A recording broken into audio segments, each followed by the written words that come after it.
Gusto mo rin ba matuto kung paano gumawa ng masarap na samyang omelette? Pwes manood ka dahil ituturo sa atin ni ate kung paano ang tamang paggawa at pagluto. Ayan, ang secret talaga dito, habang hindi pa ganun kaluto yung egg natin o yung omelette natin, kailangan ilagay mo na yung noodles o yung portion para dun sa samyang or yung sa omelette. Kasi hindi kakapit or maglulus yung omelette mo kapag kaluto na siya at saka mo palang ilalagay yung noodles. After dyan, lalagay na natin yung cheese dog. Done naman na yung kalahati niya. I-flip na natin sa oops. Yan na ma'am, luto na. Yes, sir. So, kita mo Parang naman. ang laki niya na. Malaki talaga yan, kaya nga OA tayo, sir eh. Yan. Ang laki. So, ito Pero, na ito ma'am. Di pa, OA nga tayo, sir eh. Hindi pa tayo tapos. tapos. Ayan. May cheese sauce pa. Yan cheese sauce natin. Hanggat gusto mo, hindi rin natin titipirin yan. O OA yan din natin yung paglagay. So, mas matindi pa to sa overload kasi OA na to eh. Ma'am, yung ganitong ginagawa mo, magkano? 189 lang yan, sir. At bukod dito sa mga pinaglalagay ko dito, may kasama ng drink yan. May drinks pa to. Maanghang eh. Diba? Sama na natin yung kaya nga sabi ko sa'yo, OA. Tubig. OA yan. Hindi. May kulay. May- Di pa tapos. Lagyan natin ng black and white sesame seeds. Yan. Para ng burger yan. Ito, favorite ko to. Crushed nori. Yan. Ano yan ma'am?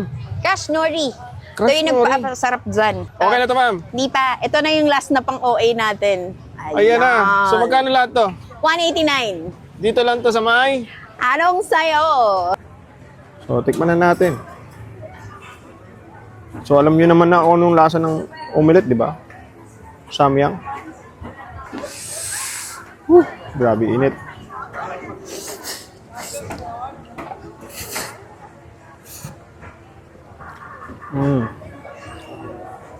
Kung ako lang good for sharing na to guys eh. Kasi, 4 na slice to eh, kahit tag-2 kayo. Ang bigat nito oh. Dami. Tapos may kasama pang drinks. Tapos meron pa siyang case pump sa ibabaw. Tapos guys, meron siyang aftertaste ng nori kasi nilagyan niya ng crushed nori sa ibabaw. Ayan. Lalo nagpa-enhance ng flavor niya. So, isa ang bango.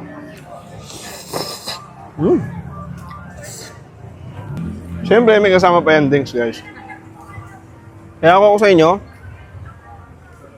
pag napadpad kayo dito sa may Liwasan, Balagtasan, dito sa may Pandakan, Maynila, try nyo to guys, oh. Nakakabusog to, promise. Dito lang to sa may Anong Sayo. Ayan sila ate, oh. Ayan. So, open sila dito simula alas 3 ng hapon hanggang alas 12 ng madaling araw. Araw-araw na yan, guys. So, puputip na ako.